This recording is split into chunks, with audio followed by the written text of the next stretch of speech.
Headphone নিতে ভাইয়ার রুমের দরজা খোলা মাত্রই দুটি নগ্নদেহ অন্তরঙ্গ অবস্থায় দেখতে পেলাম। সে আর কেউ নয়, আমার বড় ভাই ও মামাতো বোন জান্নাত, যাকে আমি 2 বছর ধরে ভালোবাসি। জান্নাতও আমাকে ভালোবাসে, কিন্তু কখনো এই অবস্থায় দেখবো স্বপ্নেও ভাবিনি। আমাকে দেখে এতক্ষণে ভাইয়া ও জান্নাত কাপড় পরা শুরু করে দিছে। লজ্জায় কেউ কোনো কথা বলছে না, হয়তো আমি এখানে আসবো আশা করেনি। আমি বললাম, ছি ভাইয়া ছি, তোমাকে আমার ভাইয়া বলতে ঘৃণা হচ্ছে। তুমি কি করে এটা করতে পারলে? লজ্জা করলো না? ভাবি থাকা সত্ত্বেও এমনটা করলে। জান্নাত, তোমাকেও বা কি বলবো, ঘৃণা হচ্ছে নিজের প্রতি।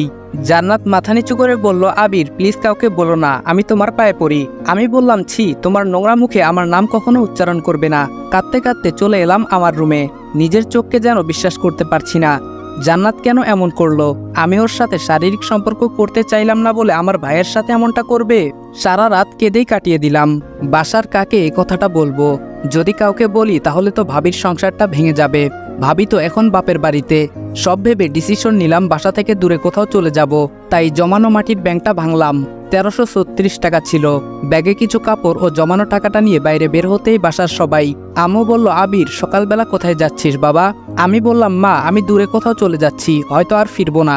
জান্নাত বলল, কই যাবে তুমি আমাকে ছেড়ে? বিয়ে করার ভয়ে পালাচ্ছ? আমি বললাম, তোর মতো নোংরা মেয়েকে বিয়ে করব আমি, কি করে ভাবলি? জান্নাত বলল, আমার সাথে রাত কাটানোর আগে মনে ছিল না? কথাটা শুনেই আম্মু আমার গালে সজোরে একটা থাপ্পড় লাগিয়ে দিল। তোকে আমার ছেলে ভাবতেই ঘৃণা হচ্ছে। এদিকে ভাইয়া এসে আমাকে ইচ্ছামতো লাঠি দিয়ে পিটাচ্ছে। ব্যথায় আমি চিৎকার করতে লাগলাম। এমন সময় ভাবি তাদের বাসা থেকে চলে আসে। আমায় এমনভাবে মারতে দেখে এগিয়ে আসলো ভাইয়াকে আটকাতে। চোখ দিয়ে অঝরে পানি পড়ছে। নিজের ভাই তার অপরাধ ঢাকতে আমাকে এভাবে মারছে। আমাকে নিয়ে গিয়ে একটা রুমে আটকে রাখা হলো। নিজের গর্ভধারিণী মা আমাকে চিনতে পারল না। 1 বছর আগে ভাইয়া অ্যাক্সিডেন্ট করে যখন মৃত্যুর সাথে পাঞ্জা লড়ছিল, তখন তো আমি আমার 2 ব্যাগ রক্ত দিয়ে বাঁচিয়েছিলাম। সে কি করে পারলো আমার শরীর থেকে রক্ত ঝরাতে? এসব ভেবে দু চোখে যেন অশ্রু বাধা মানছে না।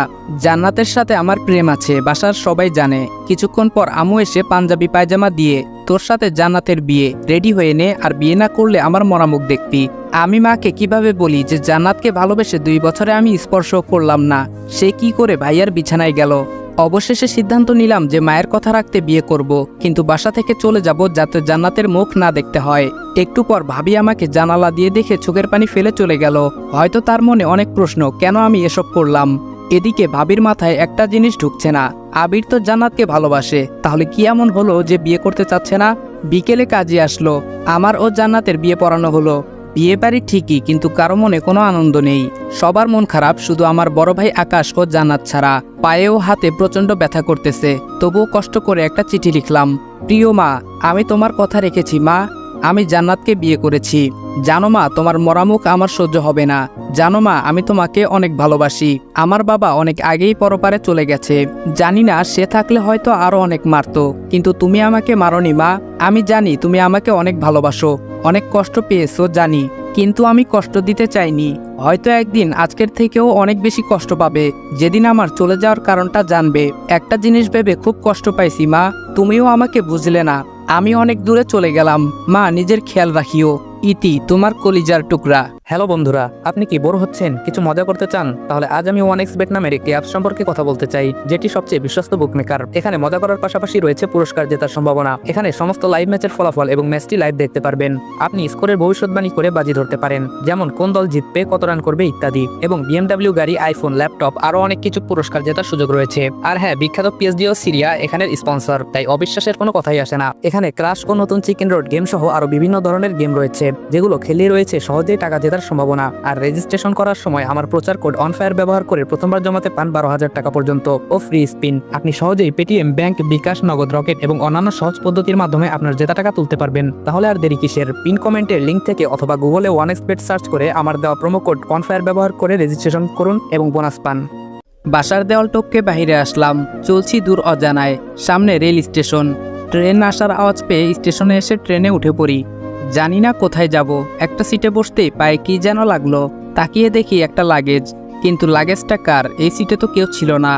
জানালা দিয়ে সবুজ প্রকৃতি দেখছি। পরের স্টেশন আসতে আশেপাশের সবাই সিট থেকে নেমে গেল, কিন্তু কেউ লাগেজটা নিল না। মনে হয় কেউ ছেড়ে গেছে। লাগেজটা খুলতেই অবাক হয়ে যাই। লাগেজটা টাকা দিয়ে ভর্তি, কিন্তু এগুলো কার টাকা? দেখি তো লাগেজে কোনো কার্ড বা ঠিকানা আছে কিনা।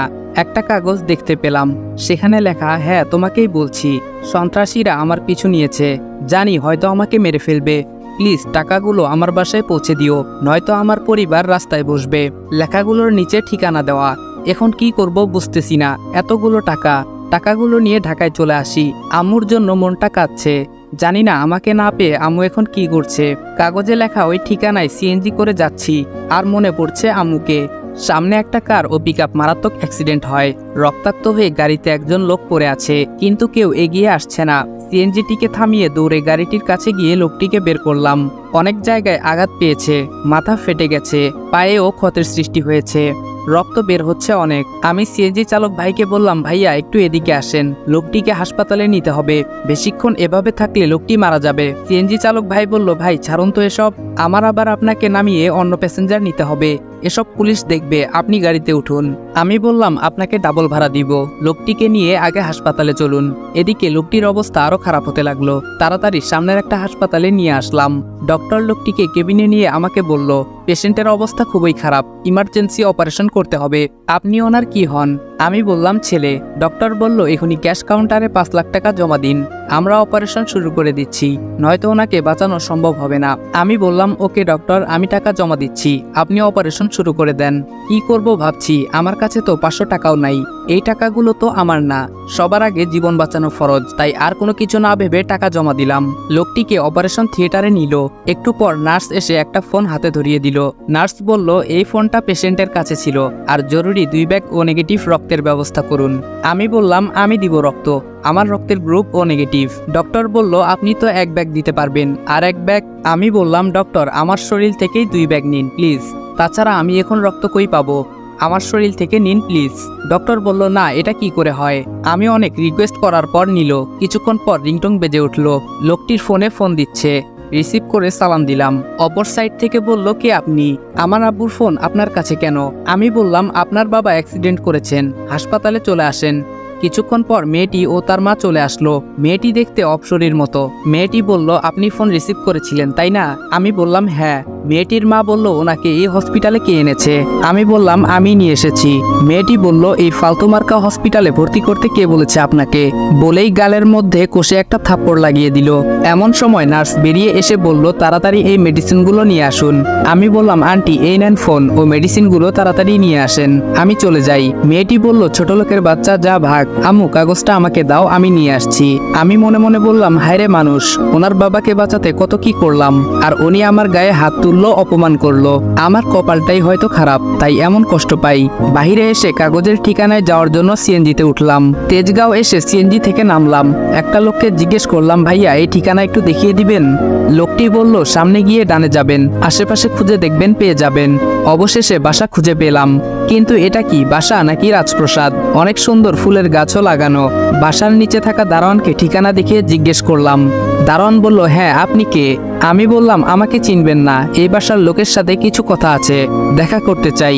দারোয়ান বাড়ির ভিতরে চলে গেল। একটু পর বাহিরে এসে আমাকে ভেতরে যেতে বলল। আমি ভেতরে ঢুকে একটা মহিলাকে দেখে সালাম দিলাম, আসসালামু আলাইকুম। এই টাকাগুলো মনে হয় আপনার স্বামীর, এই চিরকুটটা পড়ুন। পকেটে হাত দিয়ে খুঁজে পেলাম না, মনে হয় হারিয়ে ফেলেছি। আমি বললাম, কই গেল? পকেটেই তো ছিল। মহিলাটি বলল, কি হলো, বিড়বিড় করছেন, কিসের টাকা, কই দেখি।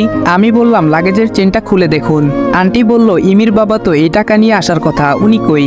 আমি বললাম, আমি জানি না, আমাকে কথা বলতে না দিয়ে তুমি আমার বাবাকে খুন করনি তো? কই সব দারোয়ান? সবাই এসে আমাকে বেঁধে ফেলে ও মারধর করতে শুরু করে। টাকা গোনার পর এখানে তো 95 লাখ টাকা, বাকি 5 লাখ টাকা কোথায়? মেয়েটি বলল, আম্মু পুলিশকে ফোন দাও। একটু পর পুলিশ এসে নিয়ে গেল।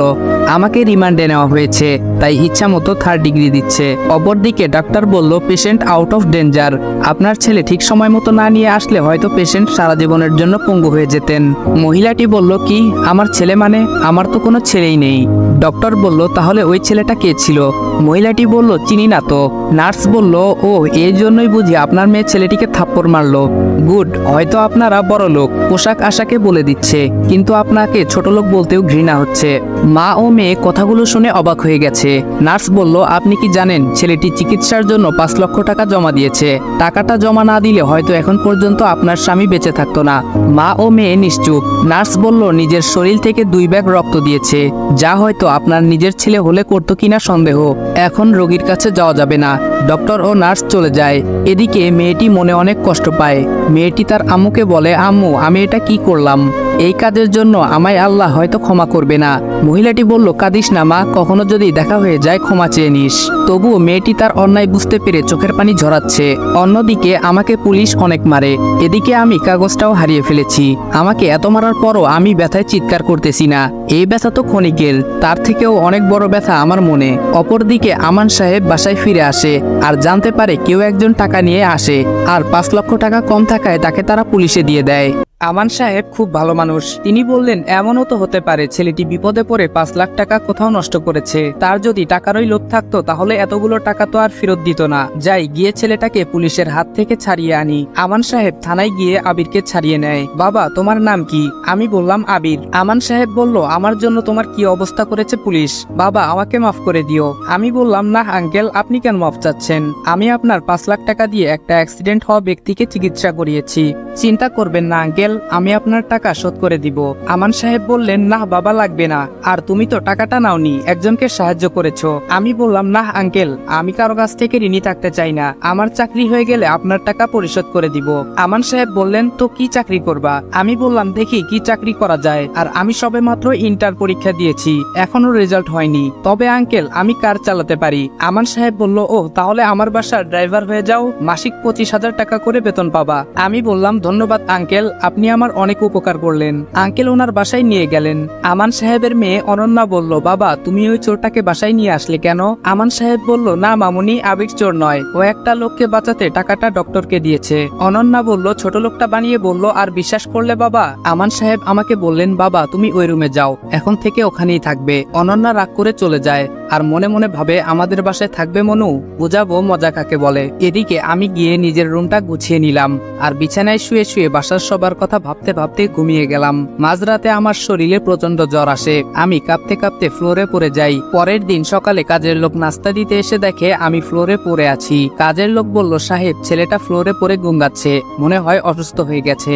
আঙ্কেল এসে আমাকে তাড়াতাড়ি হসপিটালে নিয়ে গেলেন। কিছুক্ষণ পর ডক্টর আঙ্কেলকে বলল, ওনার শরীরে তো অনেক ক্ষত, তাই ব্যথায় শরীরে জ্বর আসে, কিছুদিন রেস্ট ও ওষুধ ঠিকভাবে খেলে সুস্থ হয়ে যাবে। আপনারা চাইলে কালকেই বাসায় নিয়ে যেতে পারবেন। পরের দিন আমায় বাসায় নিয়ে আসলেন। বাসার ভিতরে যেতেই লক্ষ্য করলাম সেদিনের ওই মেয়েটি, যার বাবাকে মেডিকেলে ভর্তি করেছি, আমাকে দেখেই দৌড়ে আসে। মেয়েটি আমার কাছে এসে আমার পায়ে ধরে বলল, আমাকে মাফ করে দাও, আমি সেদিন বুঝতে পারিনি। আমি বললাম, এই কি করছেন, ছাড়ুন আমাকে। মেয়েটি বলল, না ছাড়বো না, আগে বলো মাফ করেছো। আমি বললাম, আরে আমি সেদিন কিছুই মনে করিনি। আপনার বাবা এখন কেমন আছে? মেয়েটি বলল, আলহামদুলিল্লাহ ভালো, এখন অনেকটাই সুস্থ।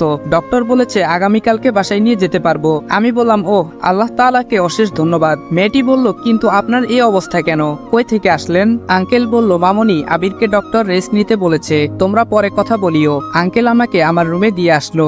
অনন্যা বলল, কিরে লাকি, তুই ছোট লোক ছেলেটার পায়ে পড়ে ক্ষমা চাইলি? আমি তো আমার নিজের চোখকে বিশ্বাস করতে পারছি না। লাকি বলল, তুই তো জানিস আমার বাবা অ্যাক্সিডেন্ট করে এখন হাসপাতালে। অনন্যা বলল, আঙ্কেল কেমন আছে এখন?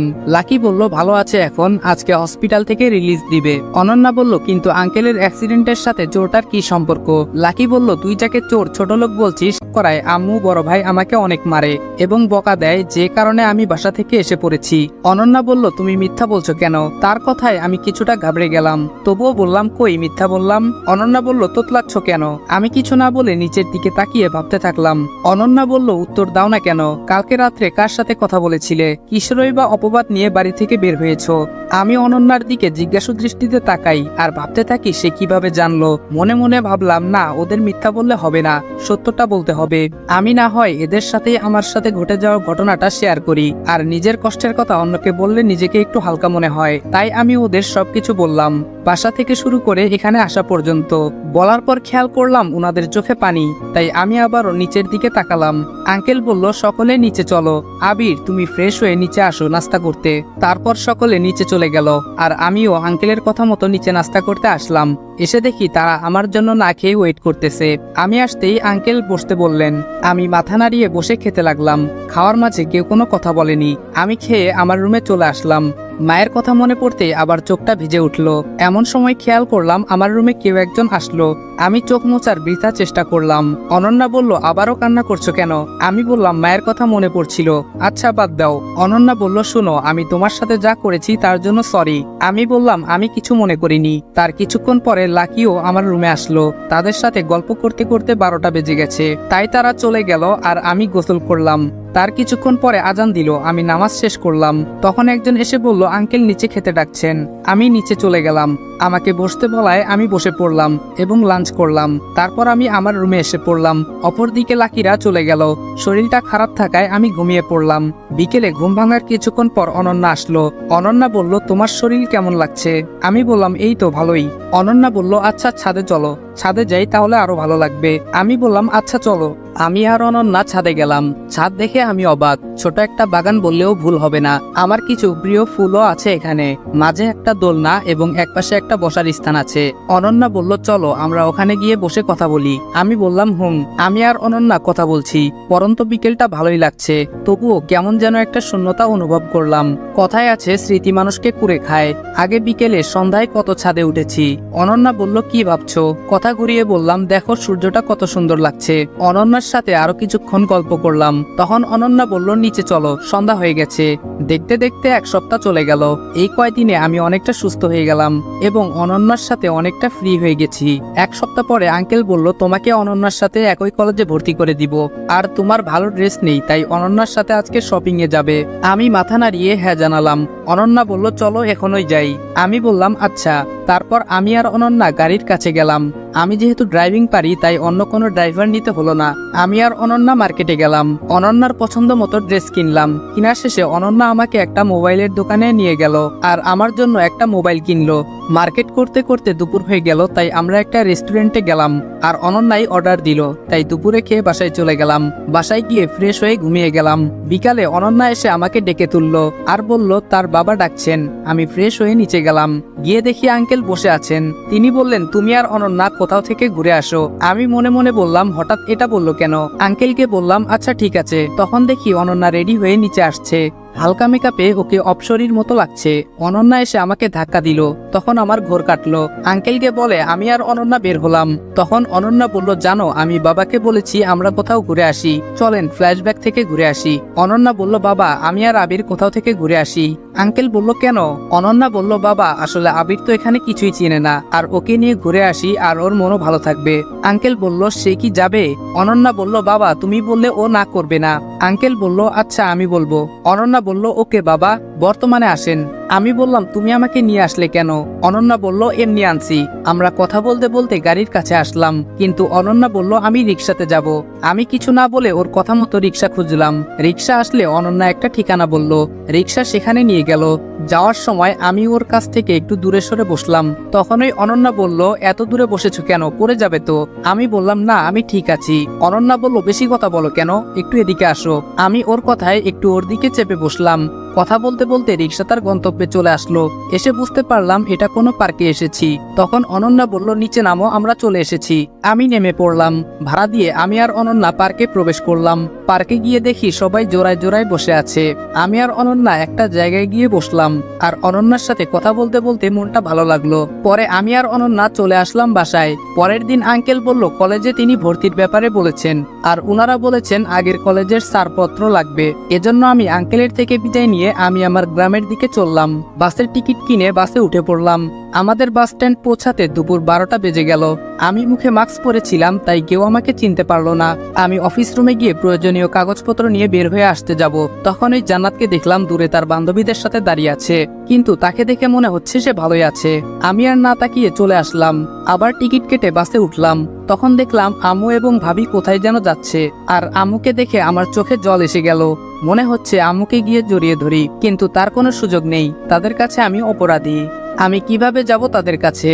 তখন বাস ছেড়ে দিল। আমি কিছুক্ষণ পরে ঘুমিয়ে গেলাম। তারপর বাসের ড্রাইভারের ডাকে ঘুম ভাঙলো আর বললেন আমরা গন্তব্যে এসে গেছি। সেখান থেকে বাসায় পৌঁছাতে রাত হয়ে গেল, তাই ফ্রেশ হয়ে রাতের খাবার খেয়ে ঘুমিয়ে গেলাম। পরের দিন সকালে শুনতে পারি রাত্রে অনন্যার জ্বর আসছে। তাই আর কি করার, আঙ্কেলকে বলে আমি চলে গেলাম কলেজে। আর অনন্যার শরীর খারাপের জন্য সে বাসায় থেকে গেল। কলেজে গিয়ে ভর্তি হলাম। আমি তো আর জানি না আমাদের ক্লাস কই, তাই খুঁজতেছিলাম। তখন দেখি লাকি কলেজে আসতেছে। আমি ওর কাছে গেলাম, কেমন আছো? লাকি বলল আমি ভালো আছি। অনন্যা কই? ওকে তো দেখছি না। আমি বললাম ওর শরীর খারাপ, তাই আজকে আসেনি। লাকি বলল কি হয়েছে ওর? আমি বললাম হালকা জ্বর আসছে। লাকি বলল ও আচ্ছা। আমি বললাম আমাদের ক্লাসরুম কই? আমি খুঁজে পাচ্ছি না। লাকি বলল আমার সাথে চলো। আমি বললাম ওকে। তারপর আমি আর লাকি ক্লাসরুমে চলে গেলাম। লাকি ওর জায়গায় চলে গেল আর আমি পিছনে একটা সিটে গিয়ে বসলাম। কিছুক্ষণ পর একটা ছেলে এসে আমার পাশে বসলো। ছেলেটি বলল আমি রাহাত, তোমার নাম কি? নতুন মনে হচ্ছে। আমি বললাম আমার নাম আবির। রাহাত বলল আমরা কি বন্ধু হতে পারি? আমি বললাম অবশ্যই, কিন্তু তুই করে বলতে হবে। রাহাত বলল ঠিক আছে, চল আমার বন্ধুদের সাথে পরিচয় করিয়ে দেই। আমি বললাম চল। রাহাত আমাকে ওর বন্ধুদের কাছে নিয়ে গেল। আমি বললাম হাই, আমি আবির। তারপর একে একে সবাই নিজেদের নাম বলতে থাকলো। ওদের সাথে কথা বলতে বলতে ক্লাসের ঘন্টা বাজলো। আমরা সবাই ক্লাসে গেলাম। যথারীতি ক্লাস করে লাকি সহ সবাইকে বিদায় দিয়ে বাসার পথে পা বাড়ালাম। বাসা 10 মিনিটের পথ, তাই হেঁটে আসছিলাম। তখন দেখলাম কে যেন অ্যাক্সিডেন্ট করছে, তাই আমি ওখানে গেলাম। হাসপাতালে নেওয়ার লোক নেই। এদেশের মানুষ শুধু অন্যের বিপদ দেখতে পারে, সাহায্যের বেলায় কেউ নেই। লোকটির গাড়ি অ্যাক্সিডেন্টে খারাপ হয়ে যাওয়ার কারণে আমি একটা সিএনজি নিয়ে তাকে হসপিটালে নিয়ে গেলাম। ওনার জ্ঞান ছিল না, তাই আমি নার্সকে ডেকে উনাকে একটা বেডে শুইয়ে দিলাম। আর ডক্টর এসে উনাকে ইমার্জেন্সিতে নিয়ে গেল। নার্স উনার মোবাইলটা আমাকে দিয়ে বলল 2 লাখ টাকা জমা দিতে, কিন্তু আমার কাছে তো টাকা নাই, কি করব বুঝতেছি না। তখন দেখলাম উনার মোবাইলে একটা নম্বর থেকে ফোন আসতেছে। তখনই আমি ফোনটা রিসিভ করলাম। মেয়েলি কণ্ঠে বুঝলাম উনার স্ত্রী হবে মনে হয়, তাই আমি সব ঘটনা খুলে বললাম এবং ঠিকানা অনুযায়ী আসতে বললাম। 20 মিনিট পরে মহিলা আসলো। আমি উনাকে বললাম যে ডক্টর টাকা জমা দিতে বলেছে, কিন্তু আমার কাছে টাকা নেই। তখন উনি কার্ড থেকে টাকা পে করলেন। উনাদের পরিচয়টা দিয়ে নেই। যিনি অ্যাক্সিডেন্ট করেছেন তিনি হলেন দেশের টপ ব্যবসায়ী রায়হান চৌধুরী, আর মহিলাটি হলেন মিসেস রায়হান চৌধুরী বা ইয়াসমিন চৌধুরী। আর ওনাদের 5 বছরের একটা বাচ্চা আছে যার নাম মাহি। পরিচয় পর্ব শেষ, এখন বর্তমানে আসা যাক। ইয়াসমিন চৌধুরী কান্না করছিলেন। তখন কিছুক্ষণ পর ডক্টর আসলেন এবং বললেন রোগীকে সঠিক সময়ে আনার জন্য বেঁচে গেছেন। মিসেস রায়হান বললেন আমরা কি উনার সাথে দেখা করতে পারি? ডক্টর বলল বেডে শিফট করার পরে দেখা করতে পারবেন। ইয়াসমিন চৌধুরী বলল ধন্যবাদ ডাক্তার। ডক্টর বলল ধন্যবাদ উপরওয়ালাকে দেন। কিছুক্ষণ পর উনাকে বেডে শিফট করা হলো। তখন আমরা 3 জন গেলাম। রায়হান চৌধুরী আমাকে বলল তুমি কই থাকো বাবা? আমি বললাম এক আঙ্কেলের ওখানে। রায়হান চৌধুরী বলল ওহ আচ্ছা। আমি বললাম আমি যাই তাহলে। রায়হান চৌধুরী বলল আচ্ছা যাও, আর শোনো আমার কার্ডটা রাখো, কোনো সমস্যা হলে আমার কাছে এসো। আমি উনার কাছ থেকে কার্ডটা নিয়ে তাদের কাছ থেকে বিদায় নিয়ে চলে আসলাম বাসায়। বাসায় আসার পর আঙ্কেল জিজ্ঞাসা করলেন এত দেরি হলো কেন? আমি আজকে ঘটে যাওয়া ঘটনা বললাম। তখন উনি বললেন আচ্ছা ঠিক আছে, তুমি ফ্রেশ হয়ে আসো, খাবে এখন। তারপর আমি রুমে গিয়ে ফ্রেশ হয়ে খাবার খেতে চলে আসলাম। দেখলাম অনন্যাও আছে। আমি ওরে বললাম শরীর ঠিক আছে? অনন্যা বলল অনেকটা সুস্থ এখন। আর কেউ কোনো কথা না বলে খেয়ে উঠলাম আর রুমে চলে আসলাম। তারপর গোসল করে একটু ঘুম দিলাম। ঘুম থেকে উঠে ফ্রেশ হলাম। অনন্যা অসুস্থ থাকায় আজকে আর ছাদে গেলাম না, তাই রুমে বসে মোবাইলে ফ্রি ফায়ার গেম খেলা শুরু করলাম। সন্ধ্যায় হালকা নাস্তা করে পড়তে বসলাম। পড়তে পড়তে রাত 11টা বেজে গেল। তখন একজন এসে বলল খাবার খাওয়ার জন্য, তাই আমি বই রেখে খেতে চলে গেলাম। রাতের খাবার খেয়ে আমি আমার রুমে এসে শুয়ে পড়লাম আর মোবাইলটা নিয়ে ফেসবুকে ঢুকলাম। কারো সাথে যেন কথা না হয় সেজন্য নতুন একটা অ্যাকাউন্ট খুলেছি এবং আগেরটা ডিঅ্যাক্টিভ। কিছুক্ষণ ফেসবুকে থেকে বের হয়ে ভাবতে লাগলাম আমাকে অনেক বড় হতে হবে, কিন্তু কি কারণে এই চিন্তা সেটা অজানাই থাকুক। ভাবতে ভাবতে কখন যে ঘুমের রাজ্যে চলে গেছি নিজেও জানি না। হ্যালো বন্ধুরা, আপনি কি বোর হচ্ছেন, কিছু মজা করতে চান? তাহলে আজ আমি 1xbet নামের একটি অ্যাপ সম্পর্কে কথা বলতে চাই, যেটি সবচেয়ে বিশ্বস্ত বুকমেকার। এখানে মজা করার পাশাপাশি রয়েছে পুরস্কার জেতার সম্ভাবনা। এখানে সমস্ত লাইভ ম্যাচের ফলাফল এবং ম্যাচটি লাইভ দেখতে পারবেন। আপনি স্কোরের ভবিষ্যৎবাণী করে বাজি ধরতে পারেন, যেমন কোন দল জিতবে, কত রান করবে ইত্যাদি। এবং BMW গাড়ি, আইফোন, ল্যাপটপ আরো অনেক কিছু পুরস্কার জেতার সুযোগ রয়েছে। আর হ্যাঁ, বিখ্যাত PSG ও সিরিয়া এখানের স্পন্সর, তাই অবিশ্বাসের কোনো কথাই আসে না। এখানে ক্রাশ ও নতুন চিকেন রোড গেম সহ আরো বিভিন্ন ধরনের গেম রয়েছে, যেগুলো খেলে রয়েছে সহজেই টাকা জেতার সম্ভাবনা। আর রেজিস্ট্রেশন করার সময় আমার প্রচার কোড অনফায়ার ব্যবহার করে প্রথমবার জমাতে পান 12,000 টাকা পর্যন্ত ও ফ্রি স্পিন। আপনি সহজেই পেটিএম, ব্যাংক, বিকাশ, নগদ, রকেট এবং অন্যান্য সহজ পদ্ধতির মাধ্যমে আপনার জেতা টাকা তুলতে পারবেন। তাহলে আর দেরি কিসের? পিন কমেন্টের লিঙ্ক থেকে অথবা গুগলে 1xbet সার্চ করে আমার দেওয়া প্রোমো কোড অনফায়ার ব্যবহার করে রেজিস্ট্রেশন করুন এবং বোনাস পান। পরের দিন সকালে উঠে ফ্রেশ হলাম আর নাস্তা করে আমি আর অনন্যা একটা রিকশায় করে কলেজের উদ্দেশ্যে রওনা দিলাম। আমরা 5 মিনিটের মধ্যেই কলেজে চলে আসলাম। আমি, অনন্যা, লাকি এক জায়গায় আড্ডা দিচ্ছিলাম। তখন আমাদের সাথে আমার বাকি বন্ধুগুলো আসলো। অনন্যা বলল, একদিনেই এত বন্ধু? আমরা সবাই হেসে দিলাম। অনন্যা বলল, আচ্ছা বাদ দাও। আমি বললাম, আচ্ছা রাহাত, তোর জিএফ নাই? রাহাত বলল, নাই। মেহেদি বলল, একদম মিথ্যা বলবি না। তাহলে সাইমাকে? রাহাত বলল, ওই একদম বলবি না। আসলে সাইমা হলো লাকির খালাতো বোন, আজকে কলেজে আসেনি। লাকি বলল, এত কিছু আর আমি জানি না? রাহাত বলল, আমি ওরে পছন্দ করি, কিন্তু ওই আমাকে করে না। ওর বয়ফ্রেন্ড আছে কিনা তাও জানি না। লাকি বলল, আচ্ছা চিন্তা করিস না, ওর বিএফ নাই, আমি সব ঠিক করে দিব। রাহাত বলল, সত্যি? লাকি বলল, তবে একটা শর্ত আছে। রাহাত বলল, কি শর্ত? লাকি বলল, আমাদের আজকে ট্রিট দিতে হবে। আমরা সকলেই বললাম সহমত। রাহাত বলল, আচ্ছা পরে দিব। লাকি বলল, না তাহলে হবে না, আর সাইমা কেউ পাবি না। রাহাত বলল, এই না মানে এখন নিবি ট্রিট? আমি বললাম, ওই চল, আজকে ক্লাস করব না, আর এখনই ট্রিট দিবি তুই। রাহাত বলল, ওই তোরা বন্ধু নাকি শত্রু? আমি বললাম, দুইটাই। তারপর আমরা আজকে আর ক্লাস না করে একটা রেস্টুরেন্টে গেলাম আর যে যার ইচ্ছা মতো খেলাম, আর বিল আসলো 1570 টাকা। বেচারা রাহাত একেবারে ফকির। রেস্টুরেন্ট থেকে বের হয়ে রাহাত বলতেছে, আমারও একদিন আসবে। একটু পরে সবার কাছ থেকে বিদায় নিয়ে আমি আর অনন্যা হেঁটে হেঁটে বাড়ির দিকে যাচ্ছিলাম। তখনই একজন ছেলে অনন্যার মোবাইল নিয়ে দৌড় দেয় আর আমি দৌড়ে ধরে ফেলি। যখন মারতে যাব তখন ওর চেহারা দেখে মায়া লাগে, আর ওই ছেলেটা বলে, ভাই আমাকে ছেড়ে দেন, আমার বাবা নেই, মা অন্যের বাড়িতে কাজ করত, কিন্তু মাও অসুস্থ, আর আমি গতকাল থেকে কিছু খাইনি, কাজ খুঁজতেছি পাইনি, তাই এই কাজ করতে আসছিলাম, প্লিজ ভাই আমাকে ছেড়ে দেন। ছেলেটার বয়স অনুমানিক 16 হবে। আমি বললাম, নাম কি তোমার? ছেলেটি বলল, আমার নাম নাইম, প্লিজ ভাই মারবেন না। তখন আমি অনন্যাকে একটা রিক্সা করে বাসায় পাঠিয়ে দেই, আর আমি ওই ছেলেটাকে নিয়ে একটা হোটেলে যাই। তাকে কিছু খাবার খাইয়ে ওরে নিয়ে বাহিরে আসলাম। বাহিরে এসে আমার কাছে থাকা 500 টাকা দিয়ে কিছু পত্রিকা কিনে দিলাম এবং বললাম, এটা বিক্রি করে তোমার আরো লাভ হবে, ওটা দিয়ে তোমার মায়ের খাবার এবং ওষুধ নিও, আর বাকি টাকা দিয়ে আবার কিছু কিনে বিক্রি করো। ছেলেটি তখন বলল, ভাই আপনার মন অনেক ভালো, আল্লাহ আপনার মঙ্গল করুন, আমি মাকে গিয়ে আপনার কথা বলবো। আমি ওর কাছ থেকে বিদায় নিয়ে চলে আসতেছিলাম, কিন্তু ওর কথা শুনে মায়ের কথা মনে পড়ে গেল। অজানা কারণেই চোখ থেকে 2 ফোঁটা জল পড়লো। এভাবেই বাসায় চলে আসলাম। ফ্রেশ হয়ে দুপুরে খাবার খেতে চলে আসলাম। খাবার খেয়ে আমার রুমে আসলাম আর এসে গেম খেলতে শুরু করলাম। বিকালে অনন্যা আসলো আমাকে ডাকতে। সে বলল ছাদে যাবে, তাই আমি আর অনন্যা ছাদে গেলাম। অনন্যা বলল, আচ্ছা ওই ছেলেটার কি করলে? আমি ওর সাথে ঘটে যাওয়া ঘটনা বললাম। সে আমার দিকে তাকিয়ে আছে। অনন্যা মনে মনে বলে, আমি যতই তারে দেখি ততই মায়ায় পড়ে যাচ্ছি। অন্য মানুষের উপকার করার জন্য কত কিছু করে, কিন্তু আমার ওকে ভালো লাগে কেন? আমি কি ওকে ভালোবাসি? না না, তা হবে কেন, আমরা তো শুধু বন্ধুর মতো। আমি বললাম, চুপ হয়ে আছো কেন? অনন্যা বলল, না কিছু না, এমনি। আমি বললাম, ওহ তাই বলো। অনন্যা বলল, একটা কথা বলবো? আমি, ওহ তাই বলো। অনন্যা বলল, একটা কথা বলবো? আমি বললাম, হ্যাঁ, এতে অনুমতি নেওয়ার কি আছে? অনন্যা বলল, তোমার কেমন মেয়ে পছন্দ? আমি ওর দিকে অবাক দৃষ্টিতে তাকিয়ে আছি, কিছু বললাম না। অনন্যা বলল, বলো না কেন? আমি বললাম, হঠাৎ এমন প্রশ্ন কেন? অনন্যা বলল, আরে এমনিতেই বলো। আমি বললাম, এখন কিছু নাই, আর আমি আর কোনো মায়ায় পড়তে চাই না। অনন্যা বলল, আচ্ছা বলা লাগবে না। অনন্যা মনে মনে বলল, এভাবে এখন না বললেও হতো। ওই দিনটা এভাবেই কেটে গেল। পরের দিন সকালে আমি আর অনন্যা একসাথে কলেজে গেলাম। কলেজে গিয়ে দেখি সবগুলো হারামি চলে আসছে, তাই আড্ডা দিচ্ছিলাম। তখন দেখলাম কয়েকটা বখাটে ছেলে একটা মেয়েকে উত্তপ্ত করছে, তাই আমরা ওদের কাছে গেলাম এবং ওখানে গিয়ে মেয়েকে দেখে আমি অবাক, কারণ সে হলো লিমা। লিমা বলল, কেমন আছোস? আমি বললাম, ভালো আছি, তুই কেমন আছোস? লিমা বলল, ভালো। তা তুই এই কলেজে? আমি বললাম, কিন্তু তুই এখানে কেন? লিমা বলল, আরে আমি তো এখানে ভর্তি হয়েছি। যে ছেলেগুলো টিচ করতেছিল আমরা যাওয়ার পরে ওরা চলে যায়। আমি বললাম, এখানে না দাঁড়িয়ে চল অন্য কোথাও কথা বলি। ওহ, আপনারা তো চিনতে পারছেন না লিমাকে? আচ্ছা চলেন ওর পরিচয় দেই। লিমা হলো আমার স্কুল লাইফের বেস্ট ফ্রেন্ড। এসএসসি পরীক্ষার পরে ওর বাবার অন্য জায়গায় পোস্টিং হয় এবং ওরা সপরিবারে চলে যায়। এরপরে ওর সাথে আর কোনো যোগাযোগ হয়নি। অতীত শেষ, এখন বর্তমানে ফেরা যাক। আপনাদের সাথে পরিচয় দিতে দিতে আমাদের আড্ডার স্থানে চলে আসলাম। আমি বললাম, তা তোর সাথে ওদের পরিচয় করিয়ে দেই। লিমা বলল, তোর লাগবে না, আমি হয়ে নিচ্ছি। হ্যালো, আমি লিমা। সকলে পরিচয় হয়ে নিল। আমি বললাম, তা আন্টি আঙ্কেল কেমন আছে? লিমা বলল, ভালো আছে। আচ্ছা তুই এখানে আছোস, চল আমাদের বাসায় যাবি আজকে? আমি বললাম, না আজকে যাব না, অন্যদিন। আসলে আগে যখন স্কুলে পড়তাম তখন অনেকবার গেছি ওদের বাসায়, যে কারণে আন্টি আঙ্কেল আমাকে ভালোভাবে চিনেন। লিমা বলল, আচ্ছা ঠিক আছে। তখন ঘন্টা বাজলো আর আমরা ক্লাসে গেলাম। তবে খেয়াল করলাম মেহেদি লিমার দিকে তাকিয়ে আছে। আর আমি চুপি চুপি ওরে বললাম, কি দেখোস? মেহেদি বলল, মামা ক্রাশ নামক বাস খাইছি। আমি ওর কথা শুনে হেসে ফেললাম। যথারীতি ক্লাস করে বের হয়ে এলাম।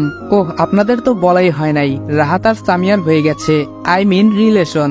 তো রাহাত আর সামিয়া পিছনে কথা বলতে বলতে আসতেছে, চলেন ওরা কি বলে শুনে আসি। না থাক, অনের কথা শোনা ঠিক না। এদিকে আমরা যে যার মতো বাসায় চলে আসলাম। এসে ফ্রেশ হয়ে খেতে বসলাম। তখন শুনলাম অনন্যার খালাতো বোন নাকি আসবে আজকে, তাই তাকে আনতে যেতে হবে। সেজন্য আমি আর অনন্যা রেডি হয়ে তাকে আনতে গেলাম বাস স্ট্যান্ডে। আমি আর অনন্যা কিছুক্ষণ ওয়েট করার পর দেখলাম অনন্যা এগিয়ে যাচ্ছে। তখন বুঝলাম হয়তো ওর বোন আসছে। তখনই অনন্যা ওকে জড়িয়ে ধরলো আর আমার দিকে এগিয়ে আসছিল। আমার কাছে এসে মেয়েটি বলল, ও কে? আমি বললাম, আমি উনাদের বাসার ড্রাইভার। মেয়েটি বলল, ও অনন্যার খালাতো বোনের নাম মাহি। আর হ্যাঁ, আমি অন্যের আশ্রয়ে থাকতে চাইনি, তাই আমি চলে যেতে চেয়েছিলাম। আঙ্কেল বলেছিলেন যে অনন্যার ড্রাইভার হয়ে থাকতে, এর জন্য উনি আমার বেতনও দেন। কোনো চাকরির জন্য আমিও আর দ্বিমত করিনি, রাজি হয়ে গিয়েছি। এবার বর্তমানে আসি। আমি বললাম, আপনি গাড়িতে উঠেন। তখনই আমার গালে 2টা থাপ্পড় পড়ল।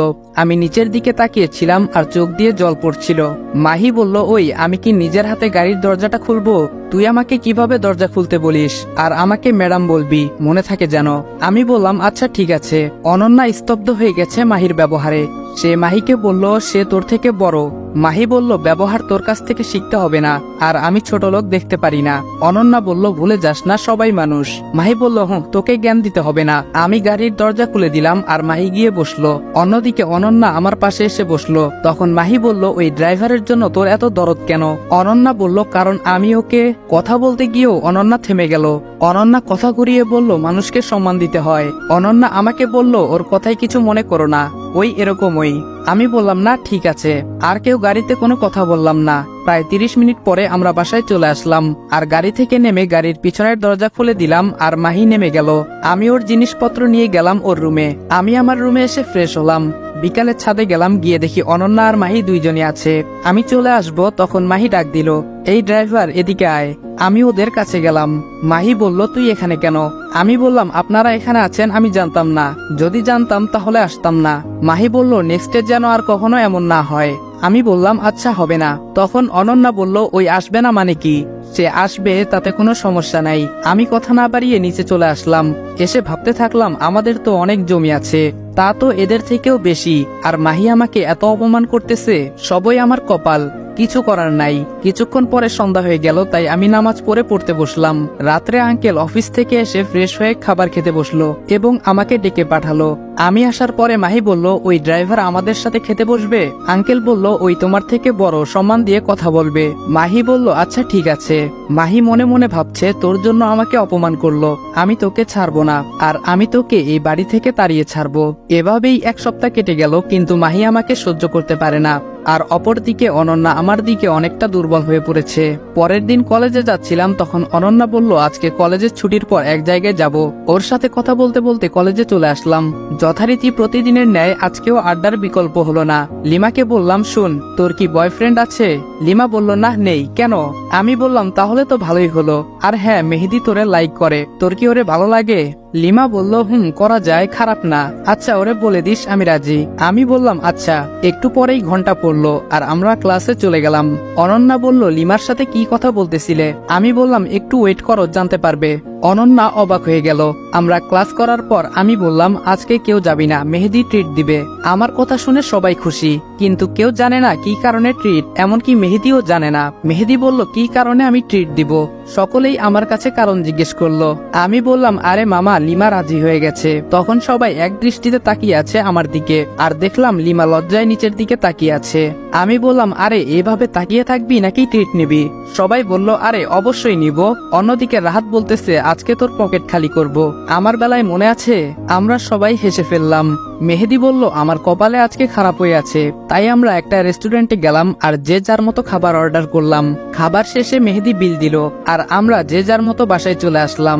পরের দিন মাহি চলে গেল আর আমি মনে মনে বললাম, এতদিনে আমার জীবনটা জাহান্নাম করে দিছে, চলে যাওয়াতে বাঁচলাম। এর মধ্যেই চলতে থাকে আমার জীবন। কলেজে যাওয়া, মাঝে মাঝে ঘুরতে যাওয়া, বাড়িতে মাঝে মাঝে কোনো কাজ করা। দেখতে 2 মাস চলে যায়। এখন আঙ্কেল আন্টি আমাকে নিজের সন্তানের মতোই মনে করেন। যদিও আন্টি প্রথমে আমাকে একটু খারাপ নজরে দেখতেন, কিন্তু এখন অনেক ভালোবাসেন। যাক, অনেক কথা বলে ফিরেছি, এখন গল্পে ফিরা যাক। পরের দিন সকালে উঠে আমি সারপ্রাইজ কারণ আঙ্কেল বলল ওনার সাথে আজকে অফিসে যেতে হবে, যে কারণে আমি রেডি হয়ে নিলাম। আজকে আর কলেজে যাওয়া হবে না, তাই অনন্যা একাই চললো কলেজে। আঙ্কেল বলল চলো এখন। আমি বললাম আচ্ছা চলুন। আমি আর আঙ্কেল ওনার গাড়ি নিয়ে রওনা হলাম অফিসের দিকে। জ্যামের কারণে অফিসে পৌঁছাতে একটু লেট হয়ে যায়। আঙ্কেল ম্যানেজার সাহেবকে বললেন আমাকে অফিসটা ঘুরিয়ে দেখাতে, তাই আমি ম্যানেজারের সাথে অফিসটা ঘুরে দেখতে লাগলাম। দেখলাম অনেকের কাজের গতি স্লো, ঠিকমতো কাজ করছে না, কিন্তু আমি কাউকে কিছু বললাম না, শুধু দেখে গেলাম। আর সম্পূর্ণ অফিস ঘুরে আঙ্কেলের রুমে পৌঁছে দেখলাম আঙ্কেল একাই আছেন। তাই আমি আঙ্কেলকে বললাম আঙ্কেল অফিসের লোকদের কাজের গতি অনেক কম। আঙ্কেল বললেন ওদের তো কাজ সঠিকভাবে করা উচিত, বেতনও অনেক বেশি দেওয়া হয়। এদিকে অনন্যা কলেজে আমাদের আড্ডার স্থানে চলে গেল। তখন রীতা অনন্যাকে বলল কিরে আবির আসলো না আজকে? অনন্যা বলল সে বাবার সাথে অফিসে গিয়েছে। রীতা বলল আচ্ছা। অপরদিকে আমান সাহেব আবিরকে সব বুঝিয়ে দিচ্ছে, আর তিনি বলছেন এখন থেকে প্রায় সময় তুমি অফিসে আসবে, তাহলে আমিও একটু মুক্তি পাবো। কাজ বুঝিয়ে দেওয়ার পর আবির তার রুমে এসে ভাবতে লাগলো কর্মীরা তো তাদের কাজ ঠিকমতো করছে না, এর কারণ কি? না, আমাকে এই খোঁজ নিতে হবে। কাজ ঠিকমতো করলে তো আরো অনেক বেশি লাভবান হওয়া যাবে। যেই ভাবা সেই কাজ। আবির তখন বেশ কয়েকজনকে ডেকে নিল। আবির বলল আচ্ছা আপনারা আপনাদের কাজ ঠিকমতো করছেন না কেন? একজন কর্মী বলল আমাদের পরিশ্রম হয় অনেক, আর সেই তুলনায় টাকা অনেক কম পাই, আর অন্য ফ্যাক্টরিতে থাকলে আরো ভালো টাকা পেতাম। তখন আমি বললাম আপনার বেতন কত?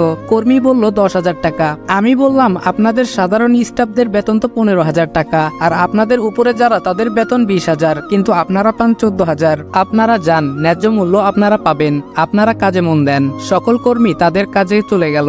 তবে এখন আমার কাজ করতে হবে। কে এই সকল কাজ করছে? আমি আঙ্কেলের রুমে গেলাম আর সবকিছু খুলে বললাম। তখন আঙ্কেল ম্যানেজার সাহেবকে ডাকলেন। আঙ্কেল বললেন সকল কর্মীদের বেতনের খাতাটা আমার কাছে নিয়ে আসুন। ম্যানেজার বলল ইয়ে মানে আপনার দেখার প্রয়োজন নেই, ওইগুলো তো আমার কাজ, আমাকে করতে দেন, শুধু শুধু আপনার কষ্ট হবে। আঙ্কেল বলল আপনাকে আনতে বলেছি। ম্যানেজার বলল আচ্ছা আনছি। এই বলে ম্যানেজার চলে গেল। আর কিছুক্ষণ পরে আসলো খাতা নিয়ে। আঙ্কেল আমাকে বললেন দেখতে। আমি মিলিয়ে দেখলাম প্রায় 10 কোটি টাকার মতো হাতিয়ে নিয়েছে নিজের নামে। আমি এটা আঙ্কেলকে বলা মাত্রই আঙ্কেল বলল আপনাকে চাকরি থেকে বাদ দেওয়া হলো, আর যে সকল টাকা নিয়েছেন তা কোম্পানির অ্যাকাউন্টে দিয়ে যাবেন, না হলে আপনাকে পুলিশে দিতে বাধ্য হব। এটা বলার পর দেখলাম ম্যানেজার পকেট থেকে কি যেন বের করছে। পরক্ষণেই খেয়াল করলাম তার হাতে রিভলভার। আঙ্কেলের দিকে যখনই মারতে যাবে তখন আমি আঙ্কেলের টেবিলে থাকা কাচের গ্লাস ম্যানেজারের দিকে ছুঁড়ে মারলাম। তখনই তার হাত থেকে রিভলভারটা পড়ে গেল, আর আমি তা নিয়ে তার দিকে তাক করলাম। এদিকে আঙ্কেলের ডাকে সিকিউরিটি চলে এসেছে। আঙ্কেল পুলিশকে খবর দিলেন। কিছুক্ষণ পরে পুলিশ আসে এবং তাকে গ্রেফতার করে। যাওয়ার আগে আঙ্কেল তার অ্যাকাউন্ট থেকে কোম্পানির অ্যাকাউন্টে সকল টাকা নিয়ে নিলেন। পুলিশ ম্যানেজারকে নিয়ে চলে গেল। সকল কর্মীরা অবাক, কেন পুলিশ এসেছে, কি কারণেই বা ম্যানেজারকে ধরে নিয়ে গেল। আমি গিয়ে সকলের উদ্দেশ্যে বললাম আপনাদের যেই ম্যানেজার ছিল সে আপনাদের টাকা থেকে কেটে তার অ্যাকাউন্টে জমা করত, তাই তাকে ধরে নিয়ে গেছে। শুনেন সকল স্টাফদের বেতন 15,000 টাকা, আর তাদের উপরে যারা আছেন তাদের বেতন 20,000 টাকা। এই কথা শুনে সকল স্টাফ আনন্দে মেতে উঠল। আমি আরো বললাম এখন থেকে যদি ভালো মতো কাজ করেন তাহলে আপনাদের বেতন আরো বাড়ানো হবে। সবাই বলল এখন থেকে আমরা আমাদের সর্বোচ্চ দিয়ে কাজ করব। আমি বললাম তাহলে যে যার মতো কাজে চলে যান। তখন সবাই যে যার মতো কাজ করতে লাগলো। সেদিনের মতো আমি আর আঙ্কেল বাসায় চলে আসলাম। আসতে রাত হলো, তাই আমি আর আঙ্কেল ফ্রেশ হয়ে রাতের খাবার খাওয়ার জন্য খাবার টেবিলে গেলাম। আঙ্কেল বলল এখন তো নতুন ম্যানেজার লাগবে। আমি বললাম হুম। আন্টি এবং অনন্যা বলল নতুন ম্যানেজার লাগবে মানে আগের জন কই গেল? তখন আঙ্কেল সব খুলে বলল। আমি বললাম পত্রিকায় বিজ্ঞাপন দিয়ে দেই, তাহলে ম্যানেজার পাওয়া যাবে। আঙ্কেল বললেন আচ্ছা ঠিক আছে। হ্যালো বন্ধুরা, আপনি কি বোর হচ্ছেন, কিছু মজা করতে চান? তাহলে আজ আমি 1xBet নামের একটি অ্যাপ সম্পর্কে কথা বলতে চাই, যেটি সবচেয়ে বিশ্বস্ত বুকমেকার। এখানে মজা করার পাশাপাশি রয়েছে পুরস্কার জেতার সম্ভাবনা। এখানে সমস্ত লাইভ ম্যাচের ফলাফল এবং ম্যাচটি লাইভ দেখতে পারবেন। আপনি স্কোরের ভবিষ্যৎবাণী করে বাজি ধরতে পারেন, যেমন কোন দল জিতবে, কত রান করবে ইত্যাদি। এবং BMW গাড়ি, আইফোন, ল্যাপটপ আরো অনেক কিছু পুরস্কার জেতার সুযোগ রয়েছে। আর হ্যাঁ, বিখ্যাত PSG ও সিরিয়া এখানের স্পন্সর, তাই অবিশ্বাসের কোনো কথাই আসে না। এখানে ক্রাশ ও নতুন চিকেন রোড গেম সহ আরো বিভিন্ন ধরনের গেম রয়েছে, যেগুলো খেলে রয়েছে সহজেই টাকা জেতার সম্ভাবনা। আর রেজিস্ট্রেশন করার সময় আমার প্রচার কোড অনফায়ার ব্যবহার করে প্রথমবার জমাতে পান 12,000 টাকা পর্যন্ত ও ফ্রি স্পিন। আপনি সহজেই পেটিএম, ব্যাংক, বিকাশ, নগদ, রকেট এবং অন্যান্য সহজ পদ্ধতির মাধ্যমে আপনার জেতা টাকা তুলতে পারবেন। তাহলে আর দেরি কিসের? পিন কমেন্টের লিঙ্ক থেকে অথবা গুগলে 1xBet সার্চ করে আমার দেওয়া প্রোমো কোড অনফায়ার ব্যবহার করে রেজিস্ট্রেশন করুন এবং বোনাস পান। পরের দিন আঙ্কেল একাই অফিসে গেলেন, কারণ আমি আজকে কলেজে যাব। তাই আমরা দুজন মানে আমি আর অনন্যা কলেজে গেলাম, আর কি প্রতিদিনের ন্যায় আড্ডা দেওয়া। আমি বললাম, আচ্ছা তোদের ইচ্ছা কি, বড় হয়ে কি করবি? ছেলে ফ্রেন্ড তিনজন বলল আব্দুল্লাহ গ্রুপ অফ ইন্ডাস্ট্রিতে চাকরি করব, আরেকজন বলল আমার বাবার ব্যবসা করব, আর মেয়েগুলার কথা কি বলবো, ওরা স্বামীটা বসে বসে খাবে। মজা করে বললাম, আপনাদের তো বলাই হয়নি, রাহাত আর মেহেদি দুজনে সাইমা আর আমার স্কুল জীবনের বেস্ট ফ্রেন্ড লামিয়ার সাথে প্রেম করছে। সেই দিনের মতো ক্লাস করে বাসায় চলে আসলাম। রাতের খাবার খেয়ে আমি মনে মনে ভাবতেছি, ভাইয়া আমার সাথে এমন কেন করলো? আমি তো তার কিছু করি নাই, যে কারণে আমাকে বাসা থেকে বের করে দিল, তাও আবার কোনো এক মিথ্যা অপবাদে। আমি কি আর কখনোই আবার আগের জায়গায় যেতে পারবো না? সারা জীবন কি এভাবেই থাকতে হবে কোনো এক মিথ্যা অপবাদ নিয়ে? এটা চিন্তা করে চোখে পানি চলে আসলো। আজকাল নিজের চোখটাও বিশ্বাসঘাতকতা করে, না চাইলেও কেন যেন চোখের পানি চলে আসে। অনেকদিন তো হলো মায়ের সম্পর্কে জানি না, তাই আমি আমার ফুফাতো ভাইকে ফোন দিলাম, আর পরক্ষণেই সে রিসিভ করলো। আমি বললাম, কেমন আছোস? হাসান বলল, ভালো আছি, কিন্তু আপনাকে তো চিনতে পারলাম না। আমি বললাম, আমি আবির। মা কেমন আছে? হাসান বলল, তেমন ভালো না, তোর কথা অনেক বলে, তবে শুন, তোর এই ব্যাপারে বাহিরের কেউ জানে না, যদি কেউ তোর কথা জিজ্ঞাসা করে তাহলে কিছু একটা বলে দেয়। এই তো সেদিন আমি তোদের বাসায় যাই, আর দেখি রায়পুরে তোর যেই খালামণি থাকতেন তারা এসেছেন, তখন তিনি তোর কথা বলেছিল। খালামণি জিজ্ঞেস করেছিল, আপু তোমার ছোট ছেলে মানে আবিরকে তো দেখছি না। তখন তোমার আম্মু বলল, ও সে তো ওর ভাইয়ের সাথে রাগ করে বাসা থেকে চলে গেছে, একদিন মারামারি করেছিল আবির, তাই ওকে ওর ভাই মারে, অনেক কথা বলে, যে কারণে বাসা থেকে চলে যায়, আর কেমন যেন বাসার আলোটা নিভে যায়। এই বলে আম্মু কান্না করে দিল, আর বলল আবার যে কবে ফিরে আসবে আল্লাহ জানে। হাসান বলল, সেখানে থাকার কিছুক্ষণ পরে আমি চলে আসি, আর তুই বল কেমন আছোস, কোনো টাকা লাগলে বলিস।